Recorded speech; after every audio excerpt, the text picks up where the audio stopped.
My name is Tim Goff. I'm the CEO and founder of mygroundforce, a business management software for line haul TSPs in the FedEx ground space.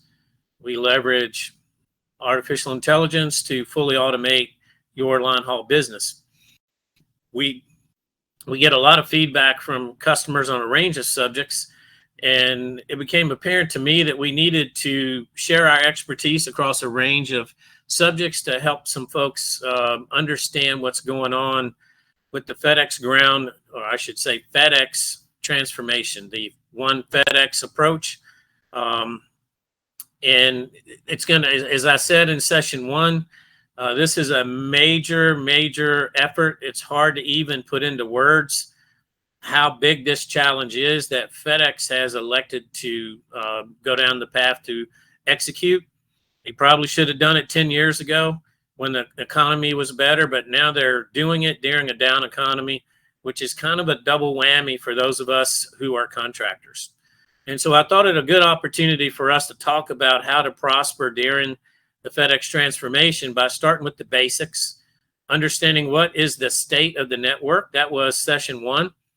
That's been viewed over 400 times now. So clearly that was a very interesting topic. And then last week we covered the contract. What actually are we responsible for in this current environment in the midst of this transformation? Because the transformation effort at FedEx started in 2022. It didn't just start. So it's been going on for a while now, and it's gathering steam, and we're going to hear about that today. So today I thought it would be extremely valuable for us to hear from Matt Woodruff. Matt is an experienced Wall Street analyst who covers a range of different companies for transportation companies for institutional investors. He is an expert on what's going on at FedEx, having covered them for a number of years. And he's going to take us through a detailed analysis of how FedEx is viewed from outside the contractor space, right? We're going to get a new perspective because I suspect that most folks don't necessarily spend a lot of time reading the FedEx ground or the FedEx earning reports. And so we're going to get some insight today. He's got some fascinating data. Next week, we're going to have a little hole in our schedule where we're going to collect all the questions. As you recall from session one and session two, they both went the whole time. In fact, last week we went a half-hour overtime. We appreciate everybody hanging on for that. I expect today that Matt will fill up the whole hour. And then next week, we're going to collect the questions from the past three sessions in the mygroundforce community forum. You should have all received an invite there. If you just drop in there and put your question in, then we'll bring those questions to the conversation next week. And we will then review the first three sessions and answer some more questions. Then beginning with session 5, then we're going to get into detail on thinking like a Fortune 500 executive. And we're going to go through some skill building for 8 weeks to maybe help you develop some new capability or a new way to think about your business so that you can continue to prosper as FedEx completely changes the business. So that's the webinar series. Like I mentioned today, we have Matt on board, and I'm going to turn this over to Matt. Just a couple admin things for you. As we go along, we're going to post a couple polls just to try to understand how we might be able to help you better with some things. So we'd appreciate your participation in that. Without any further ado, then I'm going to turn this over to Matt, and he's going to take us through a Wall Street analyst view of the FedEx ground transformation. Matt, thanks for joining us today. Absolutely happy to be here, Tim. Thanks so much for the opportunity. I tuned in last week. You guys did an hour and a half on the contract, and congratulations. That was super awesome. Hope to come close to that today. Just to give you an idea of my background here, as Tim mentioned, I am the head of aerospace and defense and transportation research. Been covering FedEx for a number of years here at Credit Sites. And at Credit Sites, we are really the largest independent third-party research provider. Our service is really primarily geared towards institutional investors. We help them make buy and sell decisions in the markets every day. And again, my focus is on aerospace and defense and transportation, so FedEx is right up my wheelhouse. So I thought we'd start off with just some kind of basic company history. I know a lot of you know this, but it's important to understand where we're coming from to get a better sense of where we're going. So, as I'm sure many of you are aware, FedEx was founded by Fred Smith in 1971. By 1973, they had moved into their Memphis operations, which of course remains the big hub to this day, with 14 Falcon Dassault jets. And we always joke about these guys started, on the high end. Those Dassault Falcon jets at the time, it's a super high end jet that they were running around. Primarily at the time, they were primarily a letter carrier. You're not carrying a ton of freight in an aircraft that size. But then some deregulation happened in the 70s, and it enabled them to fly larger jets. And so they started flying Boeing 727s, started flying larger packages and freight. That year, they also went public, and they just grew rapidly. So they reached 1 billion revenue by 1983. And then by 1985, RPS, which is now FedEx Ground, was founded in Pittsburgh. And then it fast forward 13 years from there, FedEx acquired Caliber System, which included RPS at the time, as well as LTL carrier Viking Freight. And that kind of became the basis of what is today FedEx Ground in terms of what happened to RPS. And then Viking Freight became the basis of what today the LTL carrier FedEx Freight. They had acquired a number of businesses in between 1998 and today to add to the size of the company. Then they started getting more of a retail presence, and they bought Kinko's in 2004, about 1,200 retail locations. And then in 2016, they acquired TNT Express. And a little bit interesting history on TNT Express. TNT really is primarily Europe-based, but they have operations. They had operations throughout the globe. And at the time, it was a $5 billion acquisition, and FedEx had guaranteed, some significant multi-billion-dollar savings from synergies that were expected to be realized from that acquisition. And between 2016 and really to this day, Wall Street has been very much questioning whether those synergies or cost takeouts were ever really realized. So that was the last kind of major initiative that they had, was the acquisition of TNT Express, and frankly, probably didn't go as well as they were hoping for. Then of course we went through COVID, and COVID was immediate decline in volumes, followed by a big boost in your business and in FedEx's business. We'll get into the numbers in a little bit, but it was good times. And then we got to the other side of the good times. The volume started coming off, and then FedEx Drive and the cost takeout announcements came. So here's the stock performance. It may be a surprise to you. It's always a bit of a surprise to me to see how well actually FedEx has done. FedEx, this is a 5-year chart, so going back last 5 years. And what I'm showing here is I'm showing FedEx, and then the primary competitor UPS, and then the Dow Jones Transportation Index is the TRAN index, and then the S&P 500. So of course, all this stuff has underperformed the S&P 500. We can just ignore the S&P 500. The S&P 500 is really largely driven by technology companies. What we really care about from a stock perspective is how are they doing relative to the other transportation companies out there. And the answer there is, on the 5-year basis, at least, they outperformed. And when you look at the chart itself, FedEx is the white line here. And what you see in the chart is this run up kind of post-COVID, right? Things are going well, and then you got a little bit of a sell-off as volumes kind of come off a little bit. The growth is not there as strongly anymore. By mid-2022, the FedEx Drive program was announced, which we'll get into in more detail just shortly here. And then just after the cost takeout program was announced, FedEx had a really bad earnings period where they talked about how volumes were coming up well short of even their prior expectations. So it's kind of unfortunate timing, but that was the big move that you see in the white line here is the disappointments in the volumes came off. And what you see since is just a move up and to the right, which is what you want. So much so that it's actually outperformed UPS over this 5-year period. Of course, UPS was doing better than it was for some time, and FedEx has kind of caught up recently. So overall, FedEx stock is doing pretty well, and you got to ask yourself why. And in my opinion, it's entirely driven by Drive. This cost takeout program is extremely exciting, for the company, for investors, and we'll see why in just a little bit here. So here's a look at the financials for FedEx. I'm not sure actually how FedEx reports internally, but externally, it's fairly annoying. They use a fiscal year that ends in May. So what we're seeing here is on the right-hand side of this chart is the fiscal year ended May 2023. And then the 3Q24 is really the quarter ended February 2024. Here's what we got. And what you see is, in the 2021 period, which again, that's May 2021, you see that kind of COVID big growth, right? The growth starts to come off in here. And at this point, we're actually looking at some negative growth on the Express segment.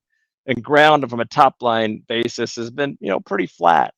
And you can see the quarters here and how those shake out.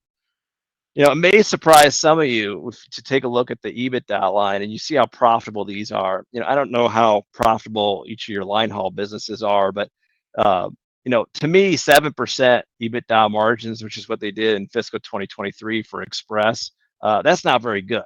So of course, EBITDA, you're keeping your DNA out there, and which is a real expense for a business like FedEx that has planes to buy, planes to maintain, vehicles to buy, vehicles to maintain, etc.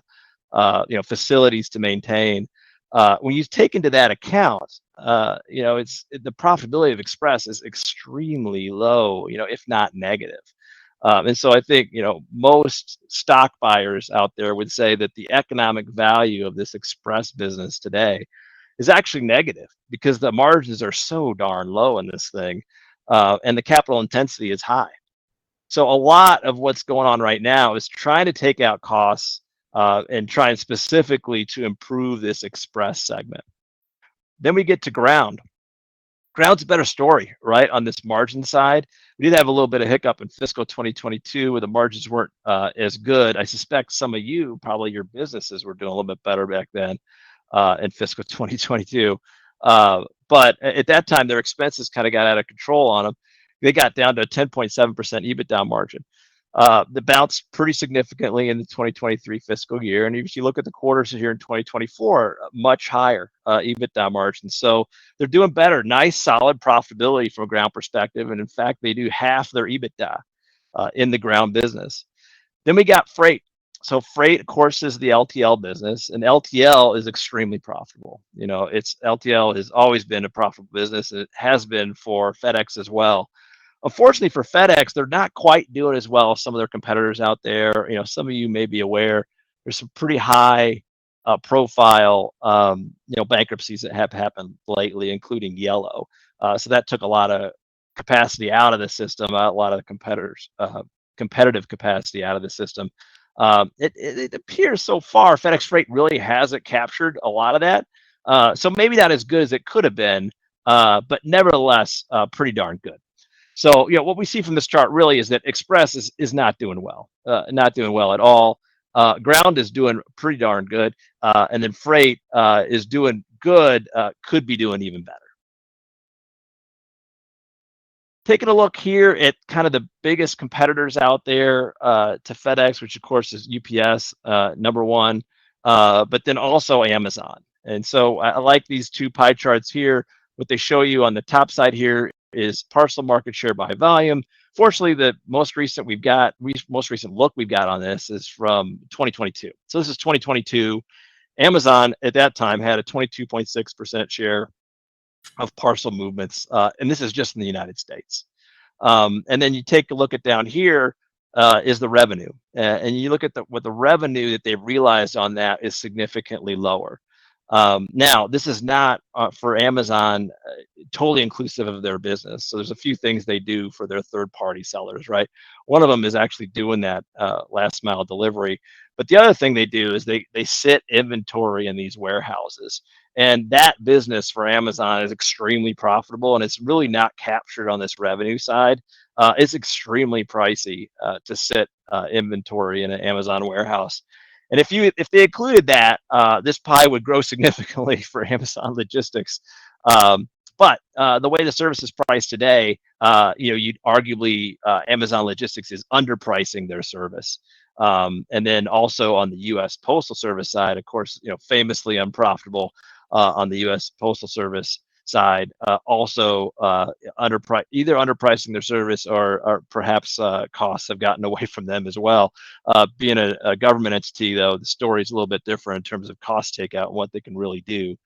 UPS and Matt, FedEx. quick question, Sure. Matt. Would you agree that Amazon's actually not in the same business as FedEx and UPS? I mean, Amazon's practically a retailer, and they're really primarily moving their own stuff, whereas FedEx and UPS has to go win the business from shippers, right? So That's right. is that how you see it? That's how I see it, for sure, as it exists today. So Tim, I think the risk, and it is a real risk. The risk is that Amazon has potentially overbuilt their network, and certainly in the post-COVID period, they were doing a lot of building out. I know. So I'm sitting here in Chicago today, and over the last few years in the post-COVID period, we've had two major warehouses built, within 20 miles of my house. And so the question is, if they built out too much capacity for themselves and some of their third-party sellers, what are they going to do in the future? So there's a risk that they kind of encroach in on FedEx and UPS. So there's that risk, and there's the other just kind of overriding factor, which is just Amazon has just grown a lot, right? I myself I'm an Amazon customer. The ability to deliver things to my house, not just overnight, but like in a 6-hour period.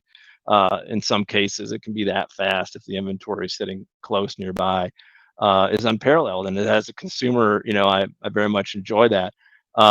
So it's a big driving factor in terms of their growth rate. Their ability to deliver that faster has enabled them to grow faster. But certainly, I don't view them as a direct competitor today. It doesn't mean that they won't be a direct competitor down the line. And so, if they were to do something like that, then I'd certainly, have some concerns about UPS and FedEx and their ability to maintain, the market share that they even got. Amazon tends to run at a very low margin, and in fact, only in recent years or recent quarters, really, they've shown any level of profitability. For their kind of core business, which is selling stuff and delivering it to people. Historically, they made a lot of money on their technology side.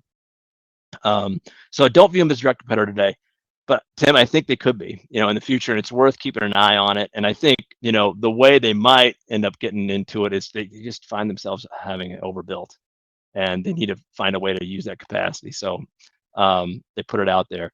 They do have, they are increasingly, adding third-party seller services to their website. But again, most of these are quite expensive on an all-in basis. What I'm showing you here is the delivery market share, which shows it's not that expensive actually. But in an all-in basis, when you include all the Amazon services that they're trying to sell you, it is quite expensive. So it's not for everybody. So my view of the world today is there's kind of like the Amazon world, and then there's everybody else out there, and everybody else out there is a huge part of the world. And there's also a huge number of retailers that just, they compete with Amazon. They'll never go through Amazon. So there's always, in my opinion, going to be a place for UPS and FedEx in the world. That growth rate, though, and how each is going to grow is probably the biggest difference between the two. What I like overall, to say is UPS and FedEx provide Amazon-like services to everybody not named Amazon, right? That's essentially what we do. And absolutely, it is interesting. They have substantially overbuilt and then turned around and shut down some distribution centers. but they've also, they hired a lot of FedEx Ground folks over there to get their transportation business going. And so they do a very similar contractor model, though it's not exactly the same. And we don't want to have an Amazon conversation today, but one of the things that I've been seeing is, at least in the current time, Amazon is not a good place to go solve your FedEx Ground revenue problems, because they're suffering as well. Yeah. It's the growth is not nearly as big as it was. All right. Well, I'll leave the Amazon there. We could certainly talk about more about that at another time, Tim. But really wanted to talk about UPS and just take a look at these high-level financials here and how UPS is doing compared to FedEx. In the aggregate, what we're looking at here is a top line. These companies are both huge, right? So 90 billion top line. FedEx just slightly smaller. You see on the margin side, UPS has more margin, has a higher margin than FedEx. And of course, we've learned earlier, a lot of that's driven because the express margins are so low, right? Free cash flow, this is CFO, cash flow from operations minus CapEx. UPS is more cash flow. And so, from a valuation standpoint, what that translates into, you got higher margins at UPS, more free cash flow, and that gets you a bigger stock price.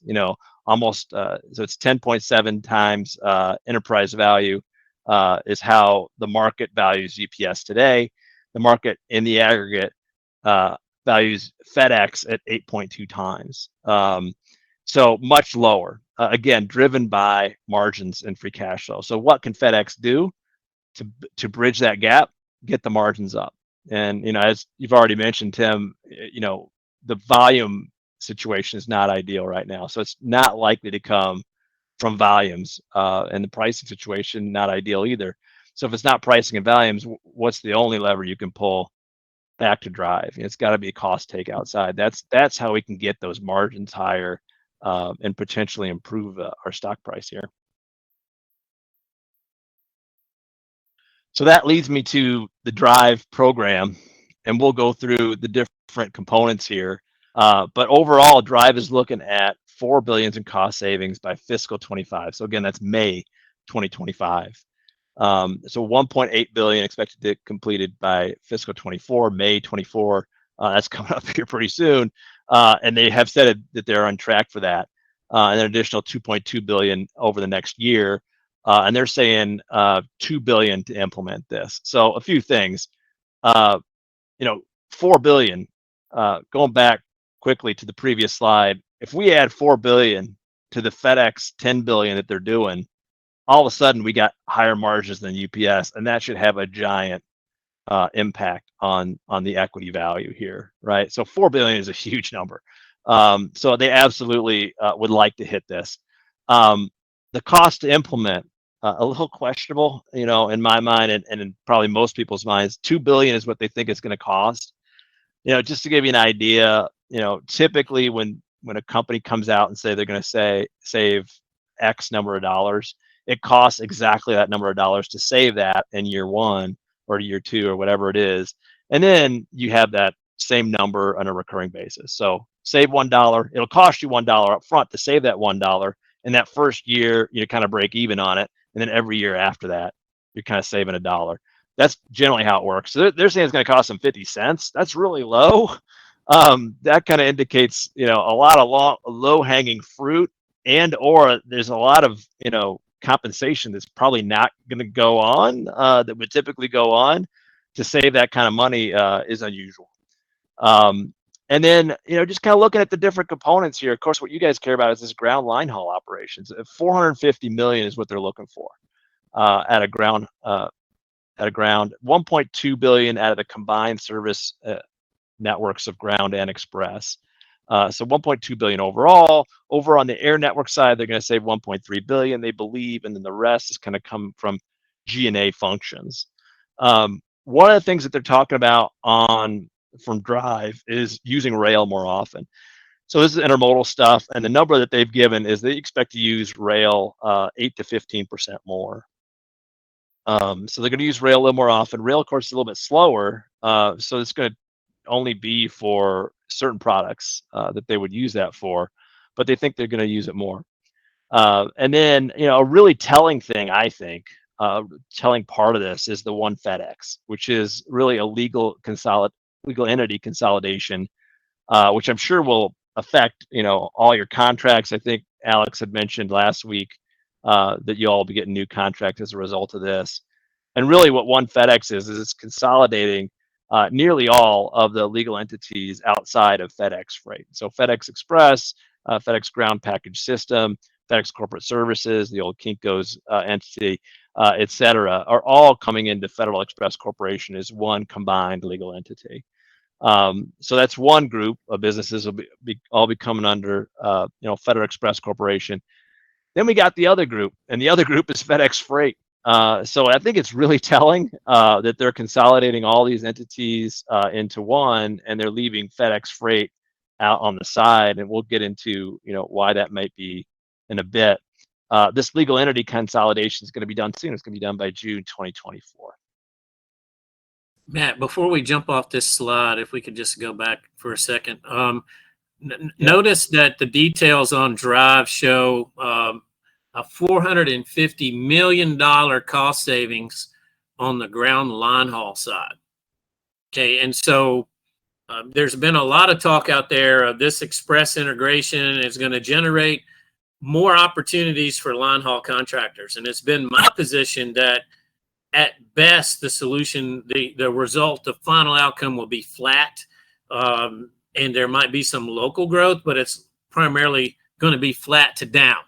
And Matt's going to show you some numbers, but keep in mind that $450 million in cost savings is going to come out of the line haul business.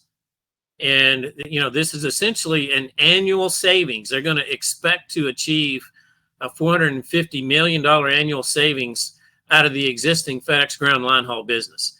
And so all these things that you're experiencing out there right now, a reconfiguration of the essentially the unassigned run rotation across the board, assigned runs being eliminated, a war on spares, as we've talked about, and this most recent, what they say is regular, but I haven't seen it before, analysis of every run and changing the mileage on these runs often. There's a lot, and the war on empty miles. They're going to continue to do that, right? So it's only getting started on the impact on ground contractors. So it's important that we really understand what FedEx intends to achieve in this transformation and how we can prepare our businesses to handle the increased but unknown risk of what's actually going to go on in the transformation. I mean, Matt might agree with me, but I think there's a lot of this transformation that FedEx doesn't even know what it is yet. And they're kind of targeting big numbers, but they can't even tell us what it might look like. So you have to be prepared for the known unknowns. So that this is extremely, extremely valuable information. The other thing that's very clear here, there's been some other folks in this space saying that FedEx Freight's going to have a major role to play in taking business from contractors. It's pretty clear from these numbers that that's not true. FedEx is consolidating everything except freight, and freight's going to be its own business. So freight is not the threat. The transformation is the threat to your business, and you need to keep that in mind. So thanks for that opportunity to put a plug in there, Matt. I think these are things that we've been talking about, and the numbers you're presenting are backing that up. Yeah, Tim, you're absolutely right. And just to give a little more color on what you just said in terms of, they're kind of making it up as they go along. I'm sure they had some of these things in mind, but when they first announced that they're going to have a big cost takeout program in 2022, they didn't have these pillars announced yet. So they just said, "Oh, we're going to take out a ton of costs." And Wall Street didn't like that at all. The stock was down that day that they made that announcement, which typically it would be up. But without details, stock was not happy on it. They came back the next year, 2023, and kind of gave out a bunch of details related to it. So yeah, it's an ongoing program, and they're constantly in search of this stuff. And we'll talk about it in a little bit. But the U.S. Postal Service contract that they're about to let expire on the express side is likely to come into some of the drive savings as well. Ongoing process. Now, the other thing they got going on is Network 2.0, and in Network 2.0, they've promised Wall Street another $2 billion of cost savings. And John Smith, so your CEO of FedEx Ground, is responsible for Network 2.0. So it tells you it's really focused on the surface, transportation side of things. I think, interestingly, I think John Smith's new title is, I can't remember exactly what it is, but I think it's head of surface operations or something like that. They're getting away from using that FedEx Ground name. So CEO of FedEx or surface operations at this point. A lot of P&D work here. One van, one neighborhood, which is kind of crazy. You got multiple vans going in the same neighborhood, but they think they can take out 15 to 20% of the van movement that's going on out there on the P&D side. Eliminate redundant line haul and reduce empty miles. Tim, you already mentioned this. Reduction of empty miles is super important. And so what does that mean? Well, one of the things that they talk about is reducing return trips. So you start at your base, you take your load out, and then you're coming straight back. Well, if you are empty or near empty on that load, they're going to find better ways to do that. And one of the things that they talk about is, rather than going there and back as a typical situation, they might use another third party to go there and then another location a lot more often. So I don't know how often that happens in your businesses, how often you're going there and back, or what that looks like today for you. But somewhere and then another place and then another place, rather than the hub and spoke situation, I think you're likely to see more and more of. That's a great point, Matt. It's interesting that you put this in your presentation. I've talked about several times now that FedEx on this part of this war on empty miles is, if you're coming from a small station to a hub, and there's a lot of those on these spokes, right? The spoke of all the various hubs. If you're empty in one direction or very lightly loaded in one direction going back, they're already looking and have already put purchase power, which is what they call it, a non-FedEx contractor option on a lot of those runs, and that's going to increase. And so one of the recommendations that I've made to contractors is, you really need to evaluate your runs, and you need to see where your risk is. And if you have some of those runs, you need to apply measures in your business to protect against that risk in the event FedEx uses this drive effort, this Network 2.0, and you are affected by it on those runs that are lightly loaded. There's a lot of those out there. When I was doing this, I had a ton of those coming from small hubs. There's always more volume coming back than there is going, and things like that. So TSPs, you should definitely apply what Matt's talking about here to the risk analysis in your own business. Absolutely. And that's what, FedEx Ground is for sure doing. They're taking a look at every single leg, and they're not just looking at it as, what the truck is doing as a whole. They're looking at each individual leg. And if each individual leg is not being utilized, they're going to use different assets to get that done. So extremely important point to you all, I think. There's other things going on in here, facilities consolidation as well, with the express, ground operations. They're talking about common technology platform.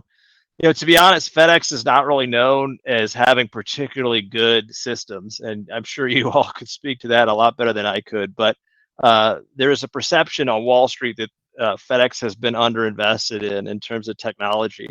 So they have been hyping up this kind of future technology platform that'll improve cost and efficiency.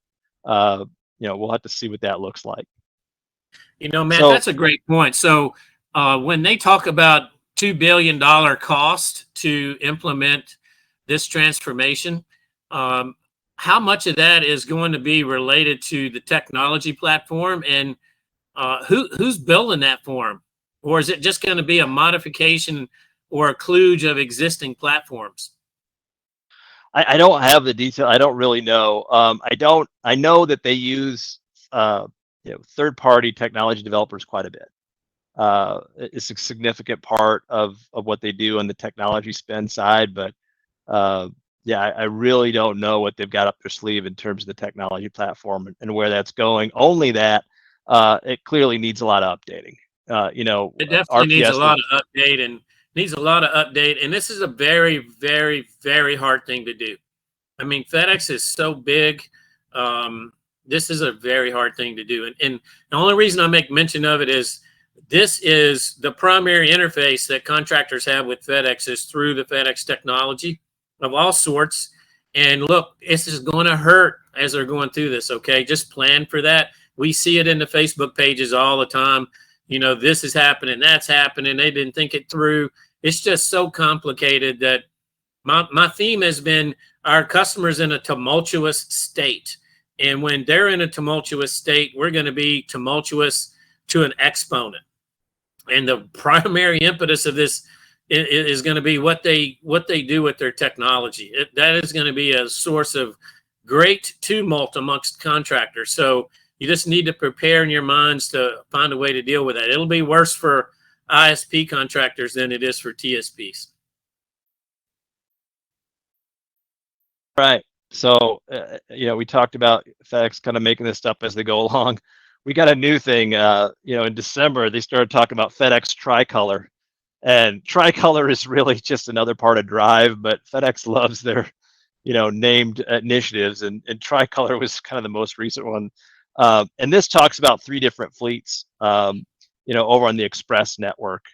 So not directly relating to you all, but they talk about specifically using purple, orange, and white fleets in a different way than they do today in order to increase the profitability. With purple being the existing owned assets, and the orange meaning they're going to retime a portion of the flights that they've got and try to decongest the hubs. I don't know if you've ever been to Memphis, during the peak cycle, but wow, is it busy there. Don't know how they do it, and it's amazing that Memphis Airport essentially allows it to completely take over that airport during peak period. But it's a huge number of aircraft trying to move around at the same time, so they're trying to get away from everyone going out at the same time. And so we'll see how successful that is. And then the white network is really just using the partner network to kind of from a flexing capacity perspective, as opposed to trying to flex that up themselves, taking out used aircraft, old aircraft that have been kind of sitting there, and trying to prepare them for flight using the partner network instead of that kind of thing. All right, just real quickly on the recent results. So we had 3Q results were recently announced. Again, this is the quarter ended February 2024. So unlike the prior quarter, which may be helpful at this time to kind of sneak back to when I was showing before, which is the financial slide. We'll get there. Here we go. The prior quarter is probably a good idea just to take a look at this. As I've been talking about, we're trying to take out costs, right? And so what happened the prior quarter? The quarter ended November. Well, margins actually went down, right? And when you're trying to take out, in the aggregate, $6 billion of costs, $4 billion from Drive, $2 billion from Network 2.0. To have margins go down is just unacceptable. So the market did not react well to that.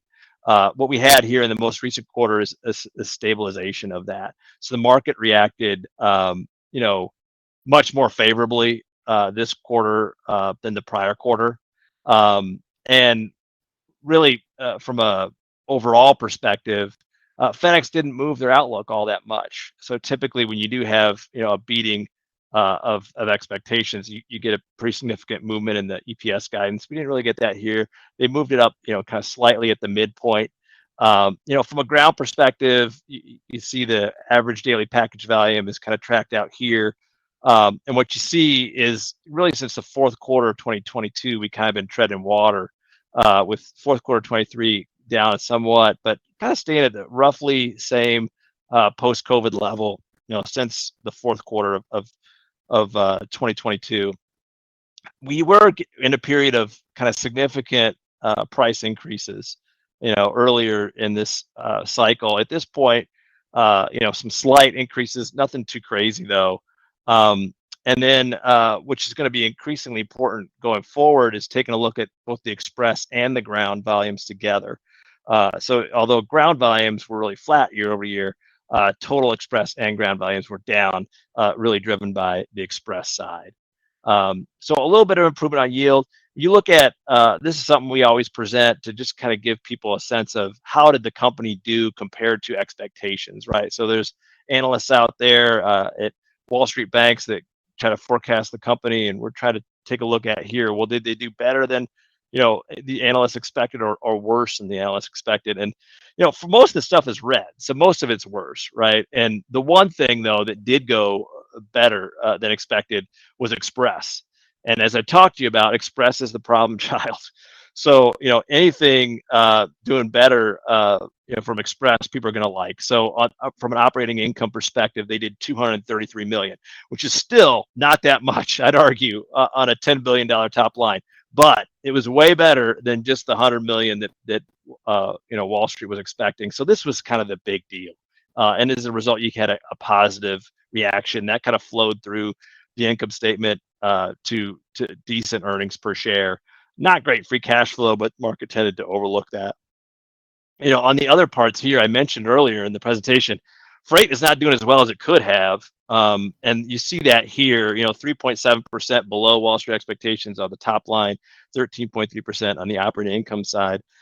Ground was a little bit disappointing, but I think most people would call that mostly in line. So mostly in line with Wall Street expectations, maybe slightly below. The next slide will show us. So here we're showing the ground kind of performance metrics. Next slide will show us the other couple segments here. We've got freight here. At freight, average daily shipments were declined by 4%, and then weight per shipment declined by 3% as well. That kind of contributed to the margin contraction, lower revenue that we were talking about. On the express side, package revenue was flat, really driven by lower volumes there, and slightly offset by a little bit of price that they were able to push through. So overall, it's been the same story, but this earnings expressed it a little bit better, than the Wall Street kind of expected, and that made all the difference in terms of the stock reaction to the results. Most recently, this past week, we got news of FedEx Express losing its USPS contract. And really, I wasn't too surprised by this. The stock was down on this day. But what FedEx is trying to do is concentrate on profitable business. And, U.S. Postal Service business has not been profitable for them significantly profitable for quite a while. I think it was, less than 1% of EBITDA on a consolidated basis, so not really that big. It did have some volume to it, though. So it was about 4% of express volume, I estimate. They don't disclose what that is exactly. So that contract will end, and that's going to UPS starting September 29th. This year will be the last day for that. So what does that mean? It means more cost takeouts. And so it'll be interesting to see if they roll this into Drive, and they say, well, we gotta further shrink the assets we have in place at Express, potentially in order to take out additional costs to meet the goals that we have. On that subject, do you feel FedEx is, you say they lost the contract, but is it likely one of those situations where they told the Postal Service they didn't want to do it anymore because it makes their express business barely, or they're probably doing a lot of flights to support that, and it's losing money or flat, and then so it's a lot of volume churning through the network with not any corresponding profit. And so is this another situation where you kind of give your bad business to your competition to try to have a double effect on improving your numbers? I think that's what it is. UPS does have existing air business with the Postal Service. So I think what what they did is essentially consolidated the volume at one air provider. And overall, the U.S. Postal Service has been moving away from air. So air, of course, is expensive compared to ground. So I think they're trying to move away from air. They're not trying to use it as much. The pie had gotten smaller, and so the move was to really consolidate it with one provider. And UPS was best positioned to kind of consolidate that. I think it's not that FedEx, necessarily wanted to lose the business, but they had a price at which they would do the business, and the Postal Service was not willing to pay that price. And I think FedEx, rightly so, is walking away. It just was not that profitable to their business. So I think it's okay. I'm not worried about it. But there will be a substantial volume hit, and that we need to be what's 4% in aggregate is a huge number by the time it gets to an individual contractor. So you should be prepared for volumes to change. That's going into peak on September 29th. So it might not feel like it at the time, but that means going into the dark ages in January 2025, there's going to be less volume there, right? From the U.S. Postal Service. So FedEx has got to make that up some way, or we will feel it as a contractors. Yep, that's right. And it's going through, or it would have been going through the Express network. So there may have been, some surface line haul business that would be affected, for your contractors related to this. And, just I don't want to understate the impact here to you all. 4% of revenue, it's probably a little more than that on the volume side, right? Because USPS is probably getting a pretty darn good deal. So from a volume perspective, you might be, or Express itself might be looking at 5 to 6% type of an impact. And how I expect Express to deal with it from a cost basis perspective is they're probably going to take more aircraft out of service. So they have a fleet that is pretty old on average. It's gotten younger a little bit in recent years, but it's still pretty darn old. I think it's about 20 years old on average, and they're likely to just shut some of those aircraft down as opposed to try to replace them. And so that'll be helpful. But yeah, I think about, for those of you that do have access or that do run significant volumes that have gone through the Express network historically, I would think about a 5 to 6% decline number starting September 29th.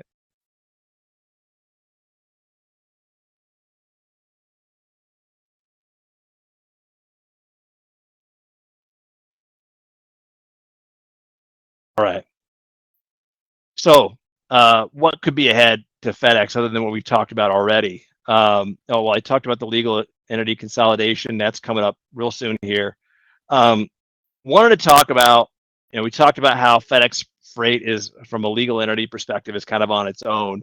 And, I really think they did that for a reason. You take a look at XPO. So XPO, as it exists today, is a standalone LTL carrier. They still have some international operations, but many of you probably know it was a roll-up business by Brad Jacobs, had kind of been rolling up the transportation industry broadly, and he had a bunch of different pieces in it. He had a brokerage business, he had a warehousing business, and he had this LTL trucking business, and then he had a bunch of stuff in Europe. And over the last couple of years, what he's done is he's spun each one of those out. And so at this point, he's just left with the LTL business and the international business as well. And eventually, I think the international business will be sold. Take a look at these returns that he got from doing that. Again, the transportation index is the Dow Jones Transportation Index. He did 530% total return over the last 5 years doing that, compared to the 61% return in the transportation index. So this is a huge return.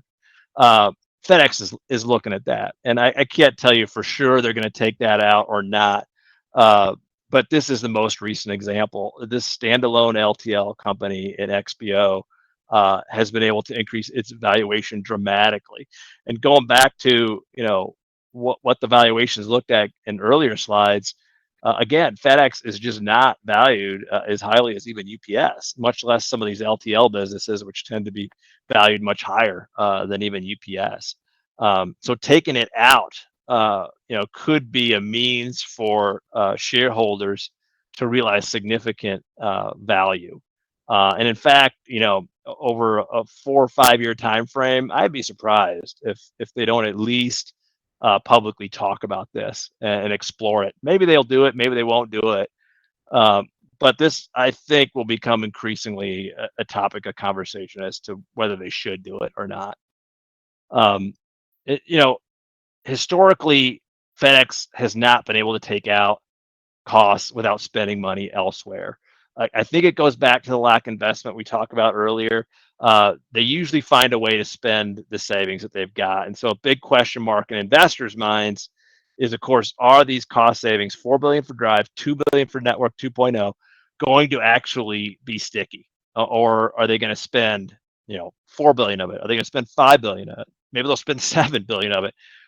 We'll find out what initiatives they've got in their mind, but typically they don't. Typically, the cost-saving efforts have not been sticky for them. This loss at USPS, how are they going to take out the costs to cover that absorption of, call it 5 to 6% of volume, something like that, from the express business. And then, finally, when will volumes return to growth, which is really more of a macro, type of a question, because of the USPS situation for FedEx in the aggregate. The year, we're not going to, that volume's not going to meaningfully go away until October of this year. So really, you got the year ahead of that is not looking good at all from a volume perspective for the FedEx network. So we're well into calendar 2025 before you're looking at any potential for any significant growth.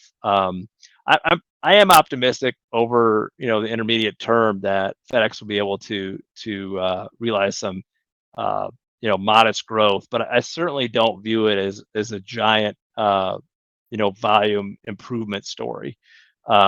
Again, going back to the market share gains that Amazon has had, absent something crazy like government interference, interrupting Amazon business, Amazon's going to continue to take share, and they're taking a share away from everybody else. So that'll affect the growth rate, for FedEx, in my opinion. Doesn't mean it won't grow though. So I am expecting growth over the intermediate term. This next year though is probably not looking great. And also from a macroeconomic perspective, I don't see a ton of growth over the next year. So I'll leave it there and see, Tim, if we got any questions from you or anybody else. Happy to answer them. We've had a couple questions, but I think I answered them. I want to just point out a couple things, and we're going to, again, next week. Unfortunately, Matt has a conflict, and he won't be able to be on our session next week, but we'll have Alex on. And if you'll send me your questions, I'll make sure Matt can get us the answers between now and next Tuesday, and we'll share them with you. A couple things that he pointed out there in the volume numbers, 2023 and 2024. And again, FedEx has this crazy fiscal year that he mentioned, but if you just compared Q3s, the one that we just completed in February versus the one from the previous contract year or fiscal year, volume was flat to down. Okay. So, and the forecast is for volume to continue to be flat. So there's been this talk amongst the various Facebook groups and things like that, all this happens every year, it's going to come back. And my position has been, come back to what? Okay. So this is the FedEx ground that we've known historically. It's gone. It's becoming a newer company every month. And they're shifting volume around and doing all kinds of things. So we should not expect that going into their new fiscal year, which will start on June 1st, that all of a sudden we're going to see a spike in volume like we might have seen in 2018 or 2019 pre-COVID. 2023 is probably the ceiling if you want to look at volume over what you're going to see in 2024. That's what Matt's been saying. Pretty much no volume growth this year. So please keep that in mind as you plan your strategies for the balance of the year. You cannot expect that volume is going to tick back up. One of the things I've seen, Matt, as I look at customers and help them with their data is that, FedEx has in the ground side, we have the spot business, which is essentially sticking to this FedEx theme of coming up with crazy names, the spot business. So we spot an empty trailer at a shipper of some sort, and then go back with another empty trailer, pick up the loaded trailer, and kind of swap that out. And some customers are really huge, and others are just one trailer a day. But I've seen that business be pretty solid, and in the FedEx, what is now in their Q4, Q4 has been kind of it's been pretty similar to what they had in Q2 pre-peak. So the volumes out of that shipper network have kind of come back to around what it was in the fall pre-peak, and I think that's a good sign that maybe we're at the floor. There's not a lot of downside risk in terms of volume, but there's a lot of upside risk. I don't know how much more it's going to go. So, what do you think about that? Yeah, in terms of the peak, I guess, Tim, not totally understanding what that could look like. Don't have I guess, great opinion on how the peak may change. But I mean, overall, I guess I probably didn't say it well. I'm just talking about volume going forward from into the new fiscal year, the 24-25 fiscal year for FedEx. Sure. As compared to 23 and 24. What, normally around, if you look at the historical cycles inside FedEx Ground, it's really slow from January 15th to March 15th to April 1st, something like that. And then it starts to tick up. Freight starts to take off in July because that's kind of their peak period, and it kind of finishes off in August. And then we just kind of gradually increase every month through the rest of the year, beginning in April. And I think we're going to maybe recover a little bit, but I don't think there's going to be huge volume changes if you compare 23 to 24 to 25. And I was wondering what you think. Yeah, no, absolutely, Tim. Yeah, I wouldn't expect a huge amount of volume change. What could change that is, of course, the economy. If the economy takes off significantly, we get a lot more growth, then that'll flow through to FedEx for sure. I'm not in the super hot economy camp myself. We've kind of went through the period of spending a lot of money on stuff. Then we went through a period of spending money on services, travel, stuff like that.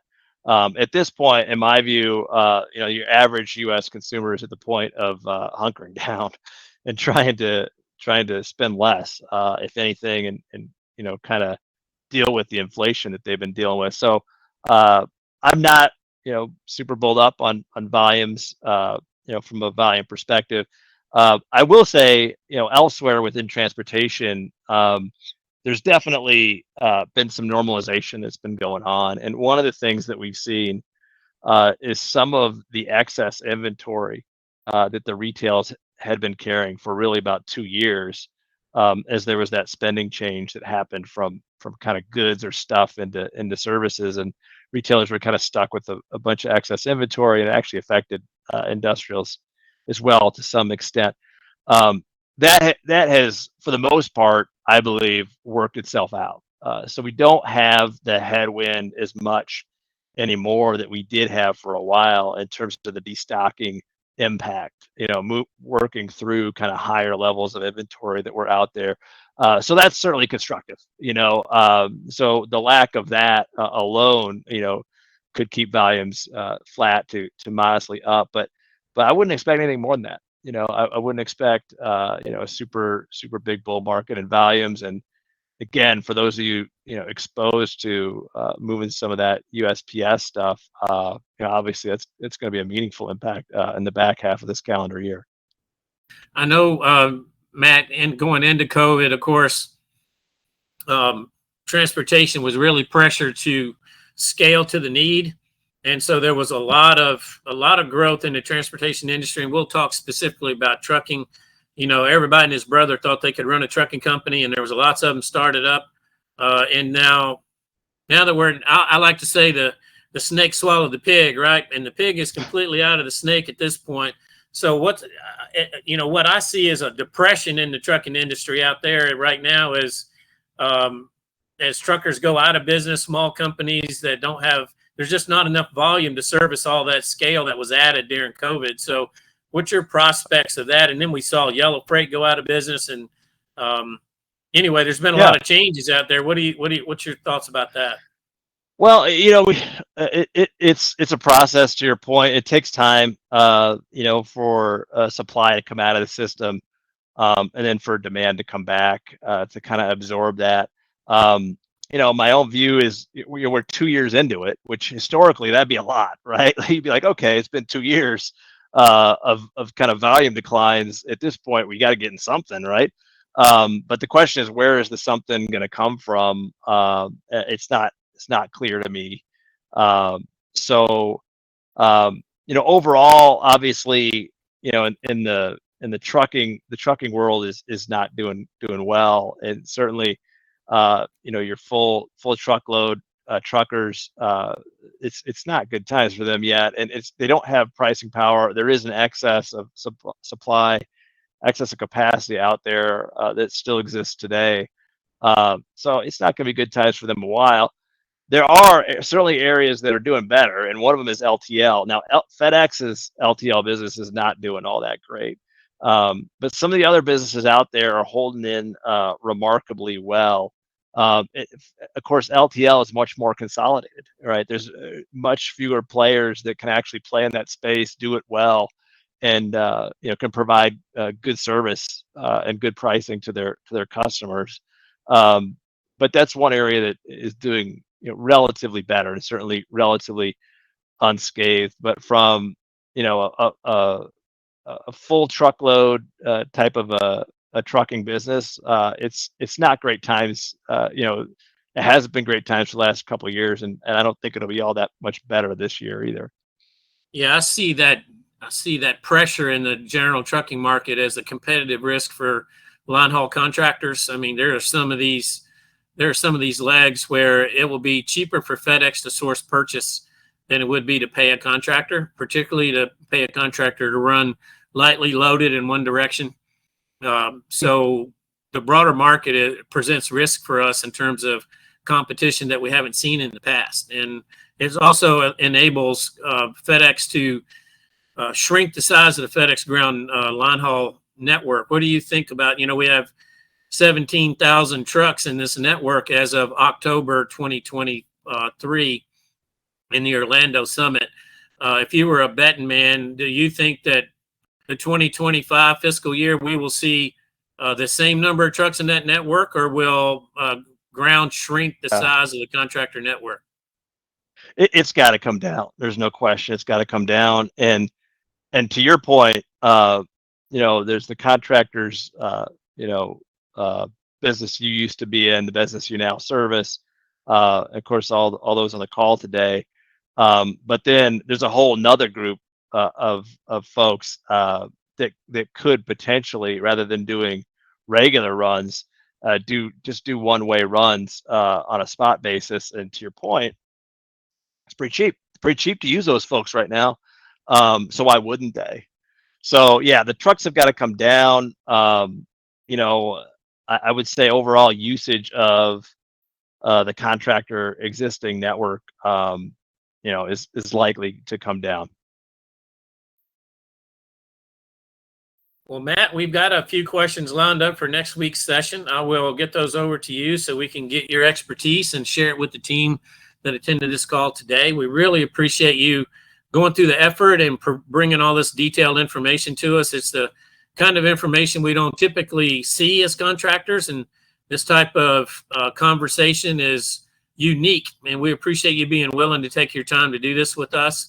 All those that attended, we really appreciate it. Of course, the seminar itself, this session, will be posted on our YouTube channel under the mygroundforce YouTube channel, and you can watch it again or have some other folks watch it. Our series is getting a lot of views on the mygroundforce YouTube channel. We appreciate that. We think we're adding some value here and having conversations that are a little bit atypical for this space. So we appreciate your willingness to share it with us and your expertise. And we'll close the webinar now and just say thanks for everybody showing up. And we'll be back next week with a very detailed question and answer series. Alex Froome and I will be back as we continue the webinar series by mygroundforce, Prosper During the FedEx Transformation. We appreciate y'all. Have a great day. Tim, thanks so much. Matt. Appreciate it.